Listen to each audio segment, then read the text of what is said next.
Weekend outing ആണ്.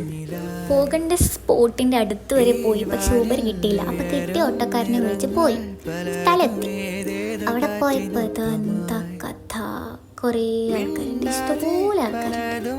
ഒരു പള്ളിപ്പെരുന്നാളിൻ്റെ ആൾ, ഹൈവ, birthday shooting ഒരു ഭാഗത്ത്, വെറുതെ ഇരിക്കുന്ന ആൾക്കാർ ഒരു ഭാഗത്ത്, ദീപാവലിൻ്റെ പടക്കം പൊട്ടിക്കുന്ന ആൾക്കാർ ഒരു ഭാഗത്ത്, ഞങ്ങളെപ്പോലെ വെറുതെ വന്ന് ഫോട്ടോ എടുക്കുന്ന ആൾക്കാർ ഒരു ഭാഗത്ത്, പിന്നെ എന്നെ പോലെ നെട്ടോട്ട് ഓടുന്ന ആൾക്കാർ വേറൊരു ഭാഗത്ത്. എന്തൊക്കെ കാണണം. പിന്നെ വിശപ്പിൻ്റെ വിളി വന്നു. മോമോസ് പറഞ്ഞു, മോമോസ് വന്നു, മോമോസ് തിന്നു. പിന്നെ ആദ്യം photoshoot, Gely things again and again. കുറേ ചെക്കന്മാരെ കൂട്ടത്തിൽ നോക്കുമ്പം പരിചയമുള്ളൊരു മുഖം. ആരാ? ഞങ്ങളുടെ കോളേജിലെ ചേട്ടൻ നന്ദൻ ചേട്ടൻ. മൂപ്പരെ കണ്ടുകൊണ്ട് ഞങ്ങൾ സുഖമായിട്ട് വയ്ക്കി. പിന്നെ ഞങ്ങൾ കുറച്ച് പാട്ടിനൊക്കെ വൈബ് ചെയ്തു. അപ്പം അത്രയേ ഉള്ളൂ. ബൈ.